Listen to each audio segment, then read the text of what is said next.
este es nuestro primer encuentro.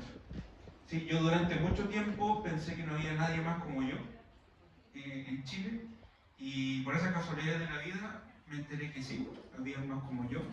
Hoy en día somos una comunidad súper grande y es un hito demasiado relevante para nosotros estar aquí. Hoy en día somos cerca de 100 personas que sabemos en Chile que tenemos XLH. Nos hemos acompañado, nos hemos conversado, nos hemos compartido historias, penas, pero también alegría. Y hoy día vamos a saber un poco más de nuestra enfermedad, que día a día vamos aprendiendo, por supuesto, y somos partícipes de este aprendizaje. No solo como pacientes, sino que también como divulgadores de lo que significa tener una enfermedad poco frecuente. Para comenzar voy a dejar a la presidenta de la agrupación, la líder de la manada, como le llamo yo, que es nuestra querida Fara Torres, que nos va a contar un poquito de las generalidades de este evento y de lo que significa nuestra asociación. Así que Fara, por favor, un aplauso para ella también.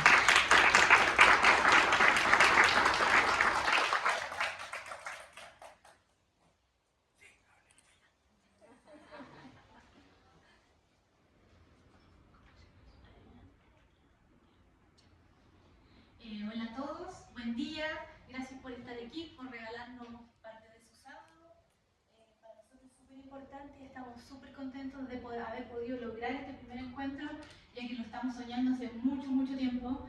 Quienes son pacientes y parte de la agrupación desde antes de ser formalizada con nuestro registro oficial, hace más o menos 5 o 6 años que estamos soñando con algún día poder conocernos cara a cara. Por WhatsApp muchos nos habíamos visto, por redes sociales, pero así vernos, abrazarnos, no es lo mismo. Así que muchas gracias por estar aquí.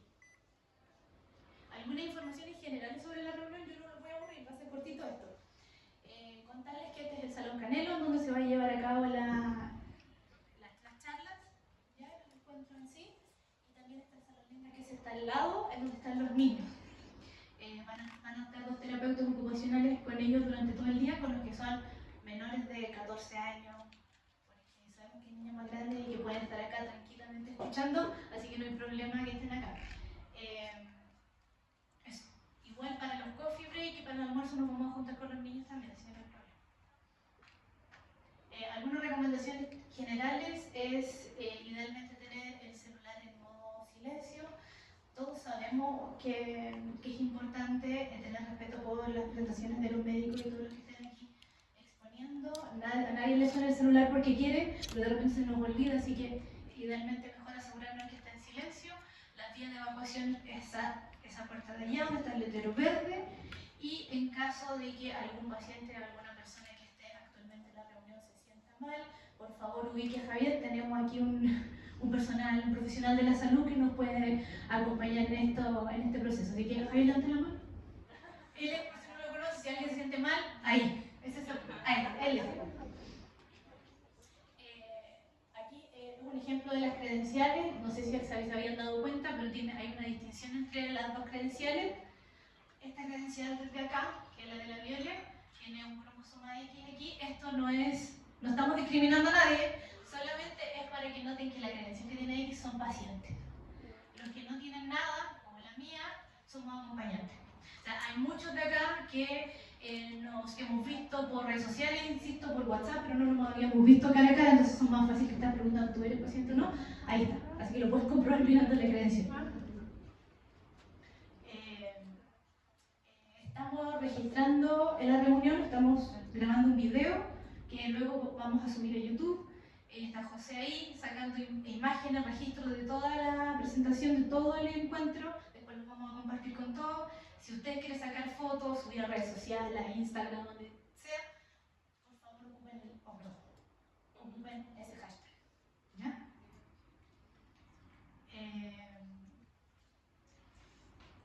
Estén atentos.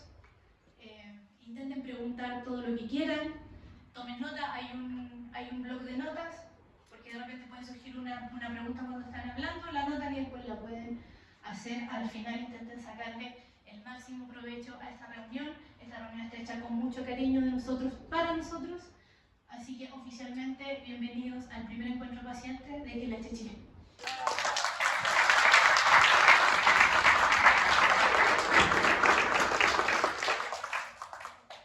Muchas gracias, Fara. Oye, oficialmente estamos aquí conociéndonos, es verdad. Es curioso que cuando íbamos llegando, ¿cierto? Nos íbamos viendo y nos conocíamos, pero no nos conocíamos. Entonces, de alguna forma, ya el saber quiénes somos estaba concretamente definido. Vamos a comenzar con las presentaciones del día de hoy. Vamos a partir con un amigo ya de nuestra enfermedad, que es el doctor Pablo Florenzano. Él nos va a contar un poco más acerca de qué significa para una persona adulta tener XLH. De hecho, solamente para tener una referencia y ayudar al doctor a lo mejor en qué tipo de público tiene. ¿Quiénes tenemos XLH hoy aquí? Levanten la manito, por favor. Asumimos que los demás no lo tienen. Están todos identificados en la asociación, ¿no? Así que vamos a recibir con mucho cariño al doctor Pablo Florenzano. Muchas gracias.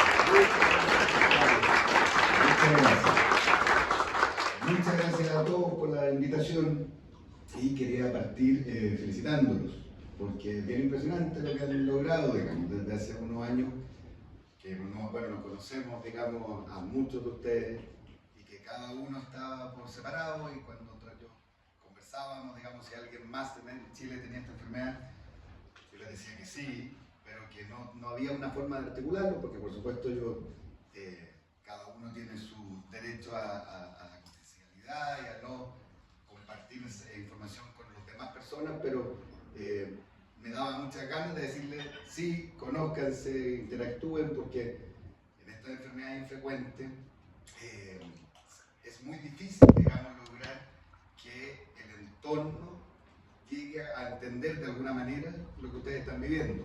Yo, los médicos que no hemos dedicado a esto tampoco, digamos, podemos estudiar, podemos aprender de ustedes, pero los reales expertos en esta enfermedad son ustedes, digamos, los que saben cómo es vivir todos los días con esta enfermedad, las manifestaciones que van apareciendo, que claro, yo se las voy a mostrar, las he visto en ustedes, y las hemos estudiado, las hemos objetivado, medido, pero nunca vamos a lograr, voy a lograr acercarme a entender de verdad lo que ustedes están viviendo. Entonces los expertos de esto son ustedes y los que tienen que mostrarnos a todos, a los que tratamos de ayudar, digamos, por dónde están las necesidades, dónde está lo que ustedes necesitan, son ustedes. Entonces este paso es gigante en ese esfuerzo. Me ha tocado ver en otros países, en Estados Unidos, en Europa, organizaciones de pacientes que de verdad son los que lideran todo, digamos, los investigadores, los médicos se van un poco adaptando a las necesidades que van surgiendo de la organización de pacientes, y es así como tiene que ser, porque de repente nosotros nos ponemos a investigar preguntas y tratar de resolver preguntas que no son necesariamente importantes para ustedes, y eso es tiempo perdido, digamos, porque no estamos, digamos, tratando de llenar ese espacio de información y de conocimiento que es realmente útil para ustedes. Así que los felicito y siempre cuenten conmigo en lo que pueda ayudar. Y vamos a hacer esta presentación, como dijo Fara, no quiero aburrirlos, entonces es difícil a veces ver hasta con qué profundidad es algo que a ustedes les sirve, cuando es mucho, cosas moleculares, técnicas que en verdad no les aportan, y también cuando es muy poco, porque tampoco quiero sobresimplificar la cosa científica de manera que no les sea útil. Entonces, por favor, hagámoslo interactivo. Si hay algo que no se entiende, pregunten y me avisan, lo trato de explicar de nuevo. Si hay algo que está haciendo latero y que no les está sirviendo, me avisan también. Entonces, todos, bueno, no todos, porque no todos han estado en esta presentación que hemos conversado antes en Zoom hace unos años, pero básicamente esta enfermedad se produce por una mutación en un gen, en un cromosoma, que es el cromosoma X. En este cromosoma X hay muchos genes, hay un gen, que es el gen FEX, se pronuncia FEX, pero que es PHX, que tiene una mutación. Y esa mutación hace que no se inactive una hormona, y esa hormona tiene este nombre complicado que es FGF23. ¿De acuerdo? Todos tenemos FGF23 circulando. Cuando está esta mutación en el gen FEX, esta hormona aumenta sus valores de circulación en la sangre porque no se inactiva, ¿ya? Y cuando hay un exceso de esta hormona, eso va a hacer que se bote fósforo por los riñones y que no se active la vitamina D. La vitamina D, que en la población general es muy frecuente que baje, porque por poca exposición al sol, en personas con XLH, además de estar muchas veces baja por poca exposición al sol, no se activa. Y para que funcione la vitamina D tiene que activarse y formar esta vitamina D 1,25, que es el calcitriol, que yo sé que muchos de ustedes han estado muy familiarizados durante su vida, y ese calcitriol es el que permite que en el intestino se absorba el fósforo. Entonces la mezcla de botar mucho fósforo por la orina y no absorber fósforo por el intestino hace que baje el fósforo en la sangre que está circulando. Y cuando no hay suficiente fósforo circulante, no hay llegada de suficiente fósforo a los huesos. Y como no hay suficiente fósforo en los huesos, se produce el raquitismo y se produce la osteomalacia, que después vamos a ver un poquito más en detalle. ¿Sí? Esta parte, se entiende que esta es como la parte básica. Si alguien tiene alguna duda de esto, se puede preguntar tranquilamente. ¿No? Entonces, es una enfermedad genética, por supuesto, ¿cierto? Y estas mutaciones, más o menos la mitad de las veces se producen unas mutaciones que se llaman de novo, que los padres no tenían la mutación, sino que se producen en un hijo, digamos. O sea, puede haber la mitad de las veces una persona con XLH que sus padres no estaban afectados. Por ejemplo, eso nosotros lo hemos visto medido en Chile también, evaluado, y es más o menos un 40 o 50% de las veces, ¿de acuerdo? Cada vez se sabe más mutaciones, o sea, más tipos de mutaciones en este GenFEX que están aumentando, porque a la medida que se va estudiando más y caracterizando a más personas, se sabe que hay más mutaciones.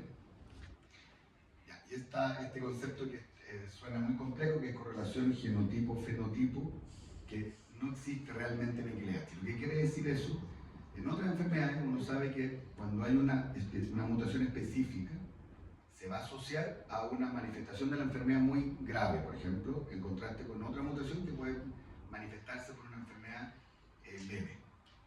En XLH esta correlación es muy mala, o sea, no hay una forma de predecir por la mutación que tiene una persona cómo se va a comportar la enfermedad, porque ustedes saben que personas con XLH hay un espectro de severidad, ¿cierto? Hay personas con una afectación más bien leve, que pueden haber tenido digamos, un raquitismo durante la infancia, pero que se trató y que después, cuando adultos no han tenido muchas manifestaciones, pero son personas muy afectadas. Y eso no necesariamente responde al tipo de mutación que esa persona tiene. ¿De acuerdo? Y eso eso se ve porque dentro de la misma familia, incluso, con personas afectadas con la misma mutación, podemos ver que tienen presentaciones clínicas muy distintas. ¿Sí? Las manifestaciones del raquitismo, en términos del fósforo bajo, se presenta rápido, digamos, a los primeros meses de vida. No es que alguien puede aparecer el XLH o las manifestaciones clínicas en términos de que el fósforo baje después, digamos, a los 12, 15 años, se manifiesta desde un comienzo. Bueno, esto ustedes lo saben, está en la información que le entregaron, que quedó muy bonito por lo demás. Felicitaciones al que lo hizo. Y como se hereda, ¿cierto? Y como es una herencia dominante ligada al cromosoma X, eso determina que un padre afectado, porque tiene un cromosoma X y uno Y, va a heredar los cromosomas X a sus hijas niñitas, y por lo tanto las hijas niñitas van a tener la condición de XLH en contraste con una mujer afectada que tiene dos cromosomas X, por lo tanto un 50% de posibilidades de heredarlo a sus hijos independiente de su sexo. ¿De acuerdo? Entonces, ¿qué consecuencias tiene? Y acá vamos a ir a la parte más clínica. El fósforo es súper importante, tener niveles de fósforo normales en la sangre para varios procesos. Uno es que para la fuerza de los músculos, para que los músculos tengan acceso a energía y a oxígeno, se necesita el fósforo. Entonces, cuando el fósforo está bajo en la sangre, se va a manifestar por debilidad de los músculos. Y eso, por supuesto, ustedes lo han vivido, pero se ve una debilidad de los músculos, sobre todo proximales, o sea, para levantarse de una silla, para sacar cosas de arriba del refrigerador, digamos, o sea, los músculos proximales, eso se ve disminuido en la medida que está bajo el fósforo. Y lo otro es que el fósforo es necesario para que se formen las estructuras mineralizadas que tenemos en el cuerpo. ¿Y esas cuáles son? Son los huesos y los dientes. Entonces, en los niños, cuando no hay suficiente fósforo, los huesos se producen raquitismo, propiamente tal. ¿Y qué quiere decir raquitismo? Es que hay una disminución de la cantidad de la mineralización, o sea, el depósito de calcio y de fósforo en la placa de crecimiento, que es donde, por la razón que nosotros vamos creciendo, los niños, yo ya no, evidentemente, o para arriba por lo menos no, van creciendo porque se va depositando hueso en la placa de crecimiento, se van alargando. Como hay menos fósforo, las placas de crecimiento no crecen adecuadamente y eso hace que se asocie muchas veces a talla baja, ¿cierto? Y que como está más débil esa estructura, en la medida que se empieza a cargar, pueden haber estas deformidades, ¿cierto? En términos de que las rodillas se arquean, y eso se llama genuvar o genuvalgo, y que hay distintas formas de que eso se puede manifestar. ¿De acuerdo? Eso se llama raquitismo. Y a todo eso, el raquitismo solo puede presentarse en la infancia o en la adolescencia en la medida que las placas de crecimiento estén abiertas. Cuando las personas dejamos de crecer, las placas de crecimiento se cierran y ya no puede haber raquitismo, porque el raquitismo se manifiesta en la placa de crecimiento, pero sí a cualquier edad puede haber osteomalacia, que es el resto del esqueleto, al faltarle el fósforo, también está más frágil y eso se asocia a pseudofracturas, que son unas fracturas que no es el hueso, que no se parte en dos, digamos, sino que son como pequeños defectos en una parte del hueso que puede doler, por supuesto, y se manifiesta por dolor óseo difuso, digamos. Y eso, por supuesto, que no se lo voy a contar a muchos de ustedes que están en esta sala que lo han vivido, digamos, pero se manifiesta por dolor básicamente. Ya, eso es lo principal, digamos. Entonces, al haber menos fósforo circulante, el fósforo bajo determina que haya menos fuerza muscular y que haya estas manifestaciones de raquitismo y de osteomalacia en los adultos. Ahora, hay una serie de otras manifestaciones de presentación que puede tener una persona con XLH que no se asocia como directamente a la baja del fósforo ni del calcitriol en la sangre, sino que son como consecuencias del raquitismo y la osteomalacia a largo plazo. ¿De acuerdo? Entonces, por ejemplo, y esto lo que quiere mostrar esta diapositiva es que esto no es solo una enfermedad pediátrica, no es solo una condición en los adultos, sino que es un continuo, se da desde el nacimiento hasta el final de la vida, digamos. Entonces, en los niños puede haber este crecimiento retrasado, puede haber raquitismo activo y puede haber un retardo en el desarrollo psicomotor, pero no para nada porque haya alguna consecuencia desde el punto de vista mental, digamos, sino que obviamente un niño, si es que está teniendo dolor o si está teniendo dificultad para caminar, eso retrasa a veces los procesos de desarrollo psicomotor normal, pero no porque haya algún problema, digamos, basal, digamos, desde el punto de vista neurológico. Y eso hace que los niños, al crecer, digamos, pueden llegar a adultos con una talla un poco más baja que el promedio nacional.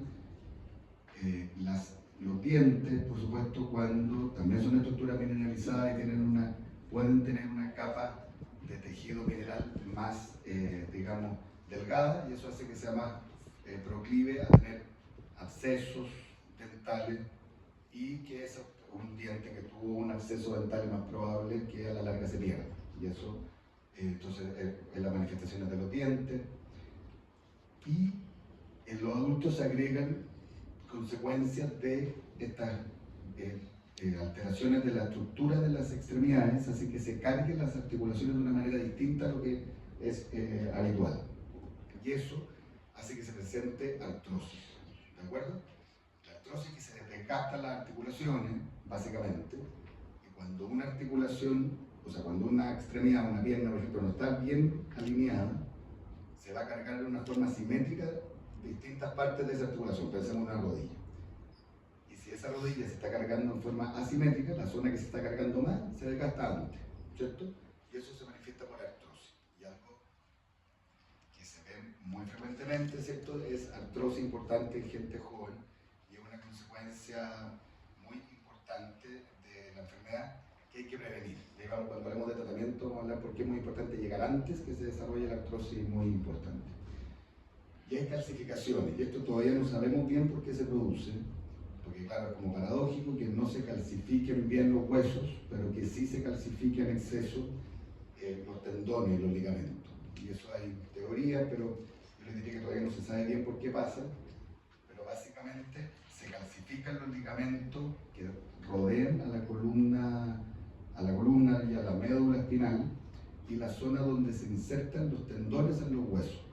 Y eso se llama entesitis o entesopatía, y eso puede doler también. Y eso no es directamente relacionado porque haya poco fósforo, sino que probablemente es por las consecuencias de que no queden bien alineadas las extremidades. Bueno, todas estas manifestaciones, la debilidad muscular, el tema del raquitismo, la osteomalacia, la artrosis, el tema dental, hace que sea muy importante no centrarse exclusivamente en el tratamiento en una persona con XLH, en normalizar el fósforo. Es importante tratar de llevar el fósforo a lo normal, la fosfatasa alcalina y las cosas que ustedes ven en sus exámenes que a veces tienen flechas para arriba, para abajo. Es obvio que es importante tratar de normalizarlas. Pero si solo nos quedamos en eso y no nos preocupamos de una cosa más integral, digamos, desde por supuesto la salud mental, pero también de la parte dental, de la audición, fisiatría, digamos, y un enfrentamiento que se preocupe de todas estas manifestaciones que hemos conversado, nos vamos a quedar cortos. Y hasta las patas alcalinas van a estar normales, pero ustedes se van a sentir mal, digamos, y por supuesto que eso no es el objetivo. Entonces, muchos de ustedes han estado durante los últimos años en estudios, ¿cierto?, que hemos hecho en Chile para tratar de caracterizar a la persona con XLH en Chile, porque muchas cosas las aprendemos desde afuera, y eso está muy bien, y no hay por qué repetir todos los estudios que se han hecho fuera en Chile, pero es muy importante conocer la realidad local, digamos. Entonces, son como cerca de 60 personas con XLH que han participado en estos estudios durante los últimos años en la Universidad Católica. Les voy a mostrar algunas cosas que hemos visto, que hemos aprendido de nuevo de ustedes, y aprovecho de agradecer la generosidad que muchos de ustedes han tenido de participar en estos estudios, porque yo sé que es tiempo, que podrían estar destinando a otras cosas, pero ustedes voluntariamente y generosamente lo entregan, digamos, para que todos aprendamos más de cómo se está manifestando esta condición en nuestro país. Entonces, algunos puntos específicos, estos son como los exámenes con los que llega promedio habitualmente una persona con XLH cuando se diagnostica. La gran mayoría de las personas que se hicieron estos estudios estaban tomando tratamiento convencional, ¿cierto?, que es con fosfato y calcitrol. Entonces, como ustedes ven, con tratamiento convencional los niveles de fósforo se mantienen bajos. Es extremadamente difícil normalizar el fósforo en la sangre tomando el tratamiento convencional, y de hecho no se recomienda, porque cuando uno logra normalizarlo, la tasa de efectos adversos a ese tratamiento es mucho, digamos. Entonces la idea es tratar de llevar el fósforo como al límite inferior de la normalidad, porque cuando uno lo sobrecorrige, lo lleva al medio de la normalidad, hay muchos efectos adversos que ya vamos a ver de qué se trata. Y más o menos 2/3 de las personas que estaban usando tratamiento convencional siguen con elevación de este parámetro que medimos, que ustedes lo conocen bien, que son las fosfatasas alcalinas, que es un examen en la sangre que nos dice si es que la cantidad de fósforo que le está llegando a los huesos es suficiente o no. O sea, cuando al hueso no le está llegando suficiente fósforo, reclama. ¿Y cómo reclama? Elevando este parámetro que se llama fosfatasa alcalina. ¿De acuerdo? Algo que es importante es que un porcentaje significativo, casi la mitad de las personas tenían un déficit de vitamina D. Esta no es el calcitriol, esta es la vitamina D común y corriente, que en la población general también es súper frecuente. Para toda la población es importante tener niveles suficientes de vitamina D, y ahora hubo un decreto de ley que entra en vigencia en unos meses más, que por ley se le va a poner vitamina D a la harina y a la leche. Entonces eso debería hacer que mejore la situación. Para toda la población es importante, pero para las personas con XLH es más importante aún no tener déficit de vitamina D. Ya.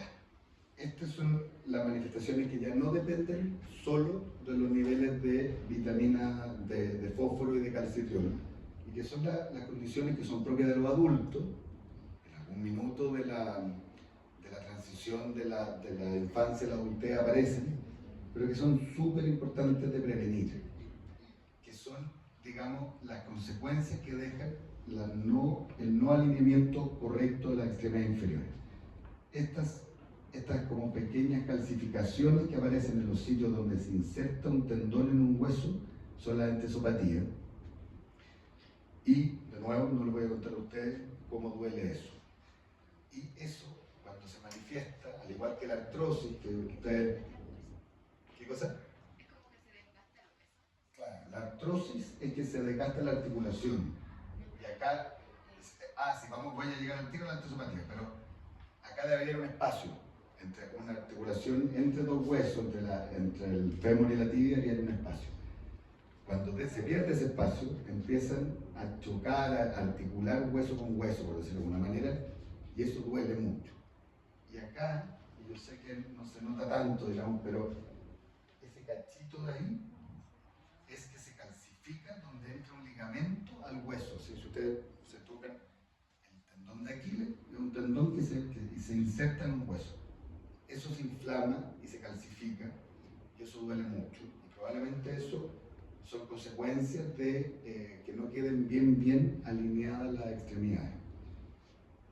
¿Y por qué es tan importante? Porque eso, cuando ya se presentan estas manifestaciones crónicas, el efecto del tratamiento es mucho menor. O sea, uno puede normalizar, tratar de llevar el fósforo, digamos, a 5, tenerlo alto, pero la artrosis no va a responder, digamos, porque eso ya hay un daño permanente que ya se independiza, ya no es directamente relacionado a que el fósforo esté bajo o que el calcitriol esté bajo. ¿Sí? Lo dental es súper frecuente, de nuevo, ustedes lo saben, ¿cierto? Pero vimos que de estos 50 personas con XLH que estudiamos, el 100% de los adultos nos contó que en algún minuto de la vida había tenido un absceso. En los niños casi un 40%. Hicimos este estudio que de nuevo muchos de ustedes participaron, que es una evaluación dental dirigida, con radiografía, con evaluación y enfermedad periodontal, la tenía también el 100% de las personas que se evaluaron. La enfermedad periodontal en Chile también es súper frecuente en la población general, pero de nuevo, si es malo para todo el mundo, para las personas con XLH peor aún, porque tienen una capa de mineral, digamos, protegiendo al hueso mucho más delgada. Entonces, si hay una enfermedad periodontal, es más probable que tengan infección y que pierdan una pieza. ¿Sí? Y muchas personas con XLH perdieron piezas dentales antes de tiempo, y por eso es muy importante. Ya, y esto creo que es súper relevante. Entonces evaluamos parámetros de calidad de vida y evaluamos la presencia de dolor. Y 3 de cada 4 de ustedes nos contaron que tenían dolor crónico, y que un tercio más o menos estaba teniendo que tomar analgésico en forma cotidiana, más de una vez a la semana.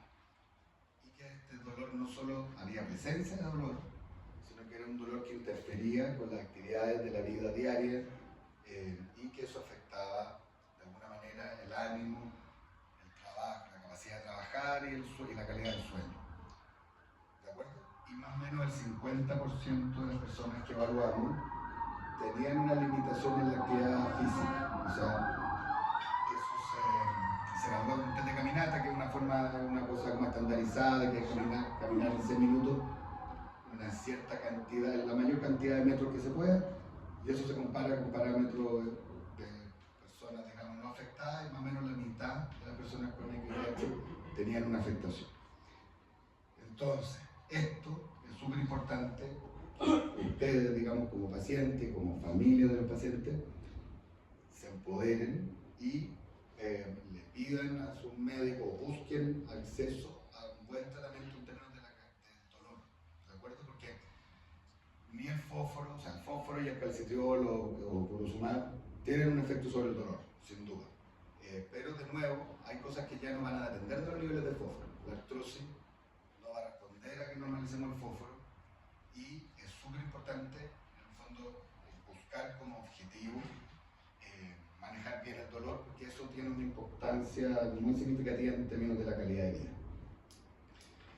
En cuanto al tratamiento, antes de meterme en tratamiento, ¿alguien quiere comentar algo, alguna duda de lo que hemos conversado hasta ahora? ¿No? Bueno, al final podemos hacer preguntas o cuando quieran. Entonces, vamos a estar en tratamiento, y ahora hace un par de meses se publicaron las guías clínicas internacionales de tratamiento de XLH, tanto en niños como en adultos. Y yo tuve la suerte de participar, entonces se juntaron a 43 personas que nos dedicamos a investigar en XLH, y miles de reuniones y de tratar de ponerse de acuerdo con de cuáles son las recomendaciones de cómo estudiar a una persona con XLH, qué exámenes se deben solicitar al momento del diagnóstico, qué exámenes se tienen que ir haciendo en el camino, digamos, hacia el seguimiento y de tratamiento, ¿de acuerdo? Y bueno, estos se publicaron ahora recientemente con participación de organización de pacientes, que la persona como la que dirigió esta guía clínica, una canadiense, y incorporó a la Sociedad Organización de Pacientes Norteamericanos, para lo que les decía al principio, como para tener la perspectiva de cuáles son las necesidades de los pacientes, de las personas que viven con XLH, para que quedaran bien reflejadas en esta guía. Entonces, dos opciones de tratamiento básicamente. Uno, que ha sido el tratamiento convencional, que ha sido durante los últimos 45 años, ha estado disponible, digamos, que es tratar de darle lo que está faltando. Entonces, hemos visto al principio que baja el fósforo, entonces toma el fósforo. Y no hay calcitriol, que es esta vitamina D activada, tomar calcitriol. Y este es el tratamiento convencional, fósforo más calcitriol. Y por mucho tiempo era la única alternativa, y funciona en términos de que hay evidencia que muestra que cura parcialmente el raquitismo, que mejora el crecimiento en los niños, y que en los adultos la osteomalacia la controla parcialmente. Ustedes vieron, les mostré que en Chile más o menos el 70% de las personas que estaban con tratamiento convencional seguían con fosfatasa alcalina elevada.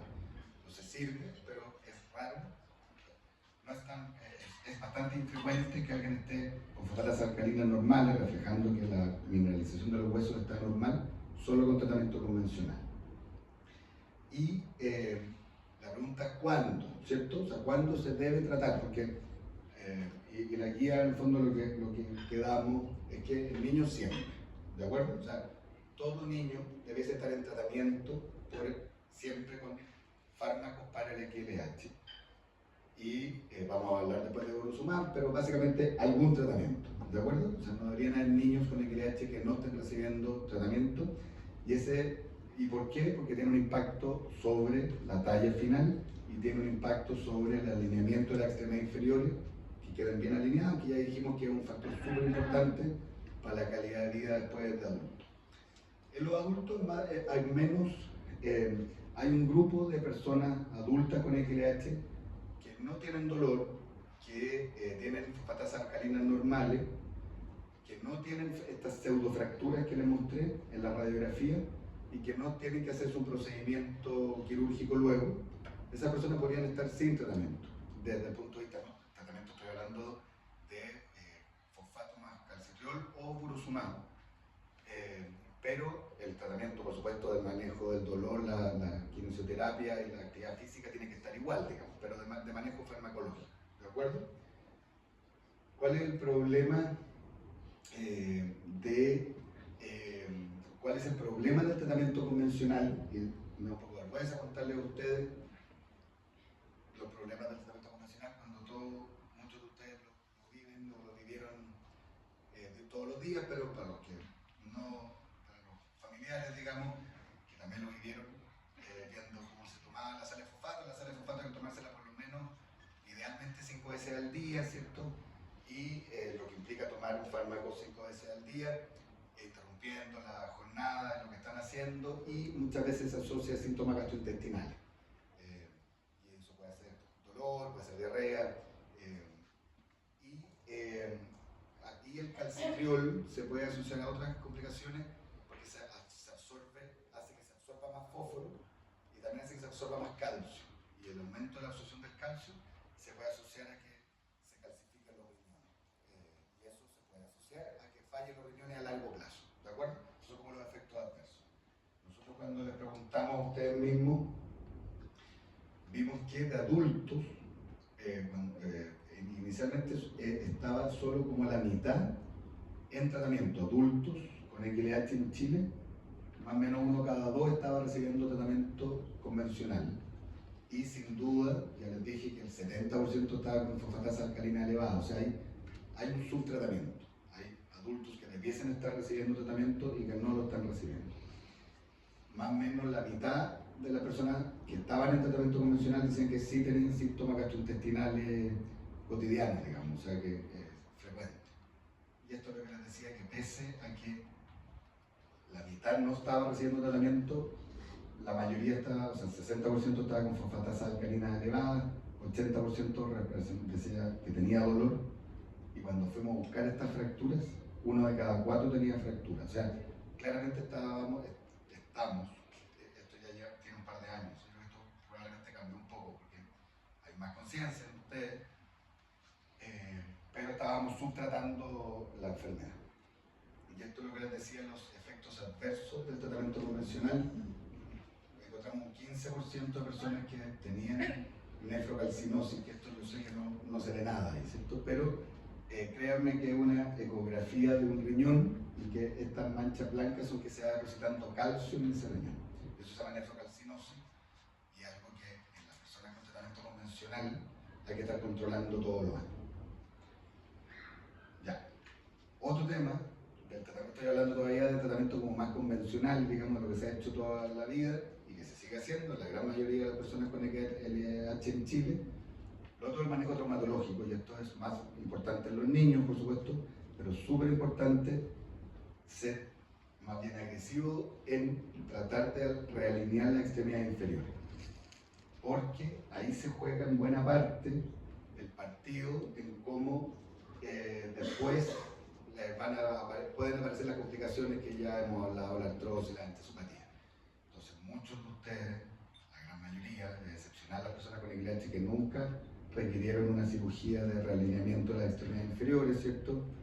Hay personas que han tenido hasta 12, 14 cirugías de los tornillos, las placas en 8, ¿cierto? Para como guiar el crecimiento, una osteotomía de frentón, ¿cierto?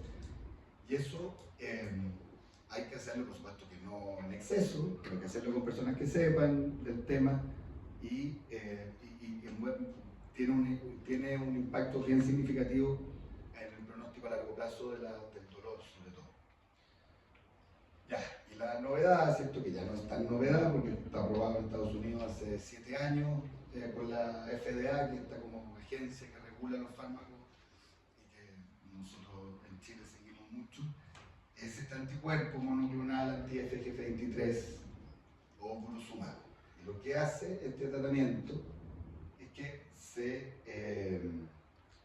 se une, es un anticuerpo, es un fármaco que entra en la sangre y va a ir a unirse al exceso de FGF23. ¿Se acuerdan que al principio les dije la mutación, sube esta hormona y esta hormona es la que produce los problemas en el intestino y en el riñón. Lo que hace este anticuerpo es que entra en la sangre y como que secuestra a esta hormona que está circulando en exceso. Y al no estar circulando en exceso, va a hacer que no se pierda fósforo excesivo por el riñón y que la cantidad de vitamina D activada, calcitriol que hay, sea suficiente para que se absorba normalmente, digamos, el fósforo por el intestino, y eso hace que se normalice el fósforo en la sangre, y eso hace que se puedan mineralizar bien los huesos y los dientes. ¿De acuerdo? Y no los voy a aburrir con esto, y si alguien quiere hacer preguntas específicas de Burosumab, encantado que la hagan al final, pero básicamente ya en los últimos 7, 8 años han salido múltiples estudios, tanto en niños como en adultos, que muestran que el uso de Burosumab en niños con inyecciones subcutáneas cada 2 semanas y en adultos una vez al mes normalizan adecuadamente los niveles de fósforo, y la diferencia con el tratamiento convencional es que normalizan el mecanismo que llevaba a que se perdiera el fósforo, entonces hace que a los riñones ya no se les escape el fósforo. ¿De acuerdo? El tratamiento convencional es tratar de llenar una tina con el tapón abierto, ¿cierto? Uno logra que haya una cierta cantidad de agua permanente, pero siempre va a haber esta pérdida. El Burosumab es ponerle el tapón a la tina, ¿de acuerdo? Entonces se hace mucho más fácil lograr niveles normales.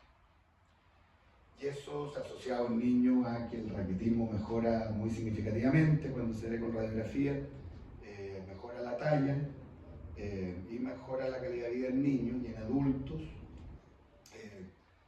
un poco lo mismo, mejora los niveles de fosfatasa alcalina, este es el adulto, ¿cierto? Mejora los niveles de fosfatasa alcalina, mejora los niveles de fosfato, mejora la calidad de vida.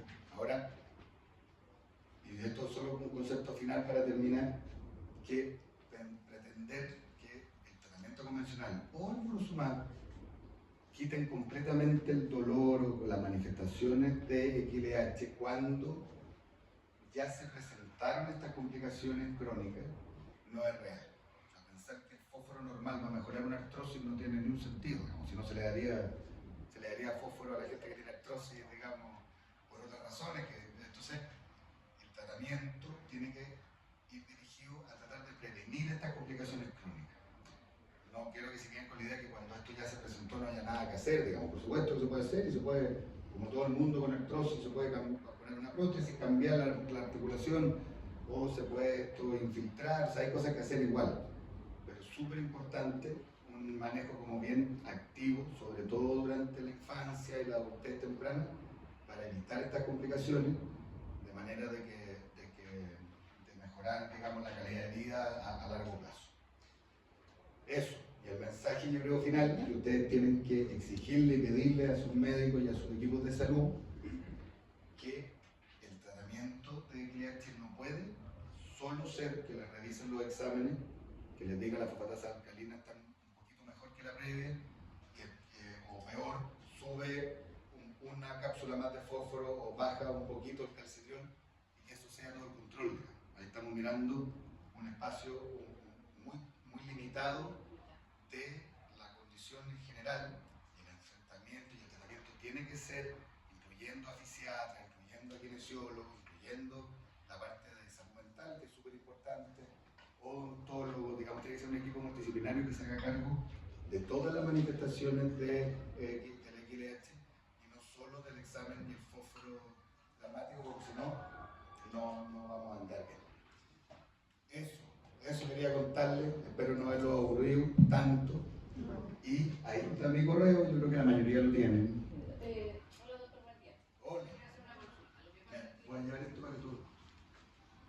Sí, bueno, ahora viene la sesión de las preguntas y yo le voy a compartir el micrófono al doctor para que no nos Quiero hacer quedemos. varias preguntas, porque, hola, buenos días, gusto conocerlo y gracias por... yo hace tiempo y le había dado al doctor que se podía hacer una fundación porque lo que pasa es que yo tengo de nacimiento y esto no se veía hace tiempo, esto no se veía en Chile. No sabían qué es lo que era el raquitismo hipofosfémico. yo estuve varias veces hospitalizada porque yo no tenía idea, no sabía lo que yo perdía, qué es lo que era. Lo otro, que lo que pasa es que por aquí hay muy pocas farmacias donde hacen la pastilla de fósforo. Y eso hay que verlo porque en la que hacían la Salcobran y en la otra que nos da usted, doctor, pero lo que pasa es que es muy poco y dependemos de eso, lamentablemente. Y hay que hacerlo. Sí, yo estoy... Lo otro que, Sí. mire, yo somos 5 hermanos, yo quiero eso que me diga. Yo soy la cuarta. ¿Por qué se salta de 3 hermanos normales a una? La cuarta que yo fui con el raquitismo de profesión. Claro, porque con cada persona hay probabilidades. En el fondo, entonces, con cada persona hay un 50% de posibilidades, digamos. Entonces, no, es como tirar el dado, digamos, 5 veces. Uno puede pasar que salgan 2 veces seguidas un número o que sea el primero y el quinto. Entonces, es El azar. azar, ¿sí? Y lo otro, el medicamento que se está actualizando ahora, que ya salió, se aprobó, ¿qué edad uno puede adquirir? Porque se supone que de eso ya no tendríamos que tomar los medicamentos. ¿No? Entonces, respondiendo a algunos de los puntos, efectivamente hay una necesidad de que haya sales de fosfato comercialmente disponibles, que no tengan que mandar a preparar cada vez, porque es cansador y toma tiempo y eso es algo que como organización se podría ser una misión en términos de buscar hay en Estados Unidos y en Europa hay sales de fosfato comercialmente disponibles, Neutrafos, Cafos, y eso ahora hay muchas agencias que importan fármacos y que si es que hay la razón de que no se importa porque es un mercado chico, digamos, o sea que no lo traen comercialmente disponible, pero si es que hubiese como un acercamiento a alguna de estas agencias que importan fármacos, yo creo que es algo que se podría lograr de todas maneras. Si es que algo que ustedes ven como una necesidad, de nuevo, a lo mejor lo de mandar a preparar, para mí lo veo como un problema, pero ustedes no lo sienten así. Exacto, porque nosotros dependemos de ese medicamento. Sí. Es lo que pasa, la biofarma donde lo van a hacer, Sí. tuvo problemas con el medicamento. Con los insumos, sí, con el avisaron. químico. Sí. Yo lo compraba en una química. Sí. Y yo compraba los dos productos y yo los mandaba en cápsula. Yeah. Porque la cápsula es más efectivo que el líquido. Ah, a mí sí. me daban, No, claro. cuando niña, Los niños, sí. me daban una sal para hacerla, prepararla, pero no es lo mismo. Sí, los niños, bueno, que la razón de la solución de fosfato, del líquido, es que hay niños que las cápsulas no pueden tragar o tienen que haber una cierta edad para que puedan recibirla. Pero, como muchas personas con XLH seguían con el pediatra, digamos, claro, a mí me llegaron muchos adultos de 30 años usando solución de fosfato porque el pediatra sabía hacer la solución y no la cápsula. Sí. Y, del fármaco de Curosumab está aprobado para su uso desde niños, desde los 6 meses hasta adultos a cualquier edad. Si el problema, por supuesto, con el Curosumab es el costo. Si el costo del Curosumab o la cobertura, uno puede verlo por los dos lados, el costo es muy alto, pero además la cobertura todavía es escasa. Y entonces en el minuto que esto esté disponible a un costo razonable, yo creo que el tratamiento convencional va a desaparecer en algún minuto. Lo que pasa es que esto es una transición, el fármaco tiene que tender a bajar de precio y el sistema público y privado tiene que cubrir.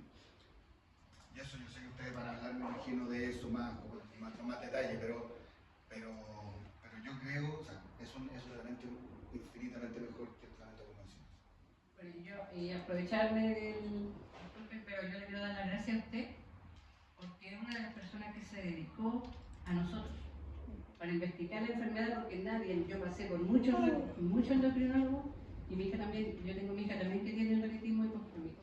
Ella no puede asistir porque ella trabaja y no puedo, pero yo le doy las gracias a usted que lo encuentro que fue una persona que lo cayó del cielo, porque todos tenemos un aire.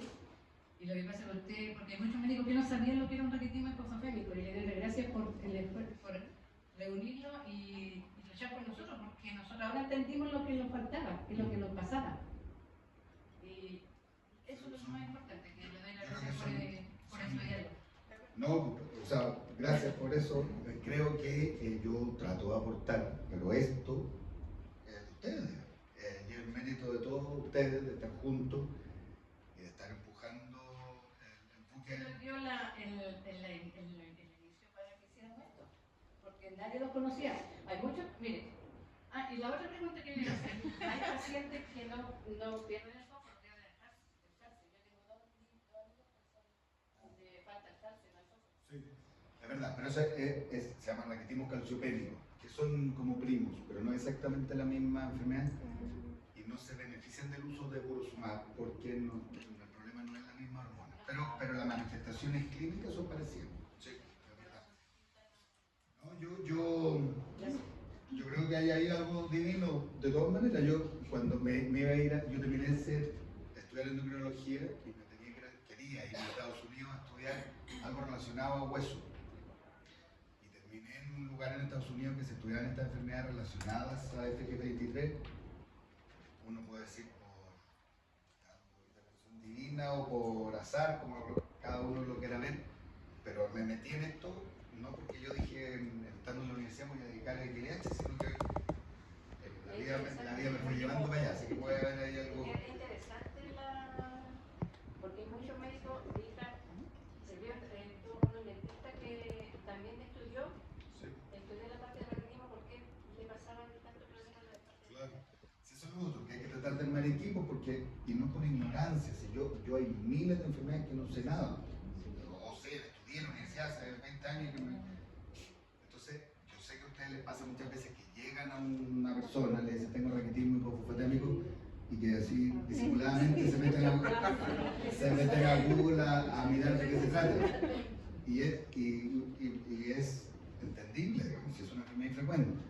Entonces es súper importante tratar de armar equipos de gente que haya visto, de médicos, y de dentistas, y de kinesiólogos, y de fisiatras, que hayan visto a un grupo, a por lo menos, no sé, 20, 30 personas con XLH para que hayan estudiado, para que estén familiarizados. Es súper importante, estoy de acuerdo. Bueno, gracias doctor. No, seguimos avanzando. Gracias, doctor. Tenemos tiempo todavía con un par de preguntas más. Vamos a continuar con una pregunta por aquí. ¿Alguien más tiene alguna pregunta para irlo agendando? ¿Otra pregunta por ahí atrás? Bueno, continuamos con esas dos preguntas. Sí. Pablo, tú hablabas de que esta enfermedad no se diagnostica en adultos, ¿no? Que se diagnostica cuando son más bien pequeños, bebés. Esto los síntomas que tiene un bebé para una madre, ¿a qué síntomas debe estar atenta? Esa es mi primera pregunta. Y si existe o se ha trabajado en algo para detectar a estos pacientes en el nacimiento, digamos. Si hay algún screening o algo por el estilo que pueda detectar que este niño nace con esta enfermedad. Muy buena pregunta. O sea, la idea es que se diagnostique en la infancia, pero hay adultos hay personas que se han diagnosticado de adultos porque antes nunca se hizo el diagnóstico, ¿cierto?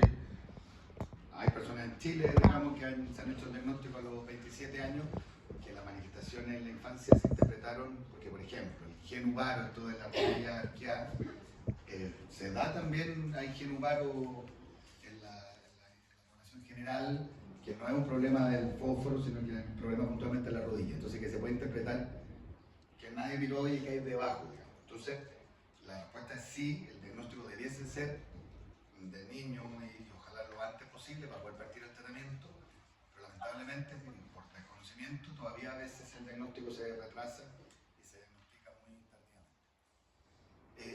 En los niños, bueno, el doctor Cristian Sitchens, que va a dar una charla en un rato más, él es pediatra y va a hablar de las cosas pediátricas, digamos, propiamente tal, pero básicamente es retardo del crecimiento, ¿cierto? A los niños, a los recién nacidos los van poniendo en estas curvas, ustedes ¿cierto? Han visto y se ve que la talla no va progresando como debiese progresar.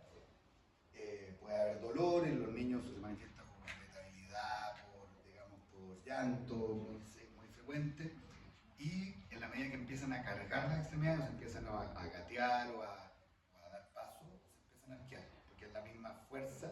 De hecho, en los niños niños, y Cristian sabe mucho más que yo de eso, al gatear pueden haber arqueamiento de los brazos, digamos, que después no es tanto, ¿cierto? Mucho más de las extremidades inferiores, porque se cargan las extremidades inferiores. Cuando los niños están gateando, cargan las 4 extremidades, entonces pueden haber arqueamiento de las extremidades. Pero yo guardaría esa súper buena pregunta, y lo mismo del screening neonatal, porque no se hace screening neonatal para FEX. Hay unos paneles ampliados que ahora se están ofreciendo que evalúan muchos genes. No sé si está FEX ahí, no sé. Preguntémosle al doctor Sitges. Y la tengo que preguntar, cuando habla el FGF23, ¿es una proteína? Es una proteína, claro, es una hormona peptídica, claro. Y la otra pregunta es, ¿tú tienes pacientes ya usando me imagino que es un biológico? Es un biológico. ¿Tienes pacientes usando Sí, este medicamento? Sí, en Chile hay, en mi conocimiento hay 5 y ahora recién 6 personas usando. Adultas o niños. Adultos y niños, sí. Y la diferencia que tú hablaste, que el paciente adulto lo usa una vez al mes, ¿cuál es la diferencia? ¿Por qué el niño lo ocupa 2 veces? No, porque en los estudios fase 1, de cuando probaron estos fármacos, vieron que los niños una vez al mes no alcanzaban a llegar a la dosis siguiente sin que bajara el fósforo. Y probablemente tiene que ver que los niños, como están en crecimiento, tienen requerimientos mucho mayores de recambio, o sea, tienen que tener una disponibilidad mucho mayor de fósforo, porque tienen huesos que no solo hay que mantenerlos, sino que tienen que expandirse, que los adultos evidentemente no. Entonces, vamos con la última pregunta de la jornada. Después podemos conversar en el café. No da tiempo. Gracias. Hola doctor, mi nombre es Valesca, mamá de Bárbara con raquitismo. Somos de La Serena. Y quería hacer una consulta más que nada. Bárbara, por ejemplo, ella hoy en día tiene su tratamiento, pero con solución de fosfato. Pero yo sé también que existe como la cápsula, y yo cómo puedo conversar con la endocrinóloga de Bárbara que la atienda para que en vez de ser la solución de fosfato que ya lleva muchos años, que sea cápsula. ¿Cómo puedo yo manejar esa información? Sí, yo creo que es súper importante la interacción de algunas personas que se dedican más a este tema con los endocrinólogos, pediatras o tratantes en el lugar donde estén viviendo. Entonces, por ejemplo, yo veo a muchas personas con XLH acá en Santiago una vez al año, que después vuelven a su ciudad y se ven con sus médicos, pero que yo trato de quedar en contacto, digamos. Porque de nuevo, si no por mala voluntad ni por ignorancia, son enfermedades menos frecuentes, entonces probablemente la endocrinólogo, la pediátrica, no le ha tocado pensar en pasarse a cápsula. Entonces, yo lo que les sugiero es que puede ser conmigo, pero más estrechamente con el doctor que va a venir en un ratito más, que es el doctor Cristian Sitges, pensar en que la evalúe alguna vez, que la vea. Eso no significa que vengan a Santiago a controlarse cada vez que requieran un control, y que después el doctor Sitges pueda conversar o interactuar con la endocrinóloga allá para mostrarle cómo hacerlo. Por ejemplo, en el caso de nosotras, somos el único caso que hay en la región de Coquimbo. Y la Bárbara ya tiene 17 años y ya va a pasar a ser adulta. Y usted sabe que el sistema público empieza a cambiar todo esto. Sí, claro, ¿no? 17, sí, no. Ustedes saben que es mejor tener amigos que plata, ¿cierto? Entonces, en La Serena, Coquimbo, hay una endocrinóloga adulta que se formó en la Católica, que yo trabajé mucho con ellos, feliz de que si tiene 17 después podemos conversar, la puedo ver yo y después hablar con la endocrinóloga allá para que hagamos la transición a cápsula, porque ya Bárbara ya lleva muchos años en esto y también ha pasado con nefropatía. No, de todas maneras, si quieren conversémoslo después, feliz pero yo creo que ese modelo, porque para la gente que no vive en Santiago, venir 3-4 veces al año a controles cada 2 meses es muy difícil, es plata, pero esto de que ver a una vez al año alguien que se dedica a este tema y que esa persona interactúe con el tratante fuera de Santiago, en general funciona bien. La gente sea bien, llame, conversa, la gente, los médicos lo toleran bien, digamos, en general. No me ha tocado hasta ahora que digan, no, que te estoy Claro. metiendo. Porque, por ejemplo, a mí me ha pasado que me he sentado con algún médico a conversar y no saben qué es lo que es un rayos. Sí. Sobre todo, por ejemplo, en la región. Porque, por ejemplo, de hecho a ella la derivaron a Santiago por lo mismo, desde los 2 años que encontraron el raquitismo, porque nadie sabía qué Estoy es de lo que acuerdo. era. Y por eso es súper importante esto, digamos, que ustedes después del café se junten y digan, no, a mí me resultó súper bien con tal persona que sabe, porque si no por una defensa gremial, digamos, pero a mí me pasa que llega gente con una enfermedad y me dice, yo tengo tal enfermedad y que yo no sé, o me suena, pero no soy para nada experto. Y ahí lo importante es decir, bueno, esto no es mi tema, pero sí sé quién lo ve, te derivo, pero también ustedes tienen que esa información transmitírsela, digamos, en muchas páginas, no sé si están los planes de la organización, pero por ejemplo la página americana o la europea, hay como una parte que dice los médicos o profesionales de la salud que saben de este tema, o que han investigado, que han visto pacientes, como un recurso para que ustedes puedan entrar ahí y decir, por ejemplo, en la cuarta región, tal persona que sabe el tema, podría ser una idea. No sé si... Tenemos ese proyecto, sí. Ya. Pero feliz de que lo conversemos después. Sí. A ver cómo podemos... Y la última Sí, pregunta. sí. Por ejemplo, ¿es necesario, por ejemplo, hacer un estudio antes de que vea una persona la parte de la dentadura? Porque, por ejemplo, a Bárbara ha tenido problemas con su dentadura. Actualmente igual tiene un problema que le encontraron hace poquito. Entonces a mí la doctora me dijo que era como necesario ver en dónde ella está trabajando. Porque como los huesitos son más débiles, me decía ella como, no sé, pues el tratar una muela, que sea necesario como que haya algún estudio específico para eso. O sea, los exámenes que se hacen en el control dental de una persona con ILH son los mismos que cualquier persona, en otra persona. Pero lo que acabamos de conversar para los médicos aplica exactamente igual para los odontólogos. Si van a un odontólogo al azar y le dicen que tiene un raquitismo hipofoténico, el odontólogo tampoco va a saber. Exacto, La porque enfermedad. ya me ha pasado una entonces...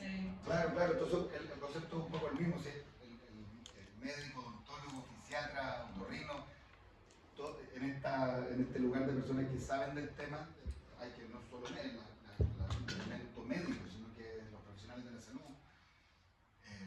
Uno pensaría que también, por ejemplo, una persona desde la parte más mental, digamos, del apoyo más psicológico, nosotros le dicen experto en equilibrante, pero experto en condiciones físicas asociadas a dolor crónico, ¿no? ¿Cierto? O sea, y específicamente lo dental, para poner esa duda, cuando nosotros hicimos el estudio de la caracterización de la parte dental acá en Chile, trabajamos con un equipo de odontólogos de la Católica y solo por participar en ese estudio, ese grupo vio a 50 personas con ILH, y muchos se controlan con ese mismo equipo ahora.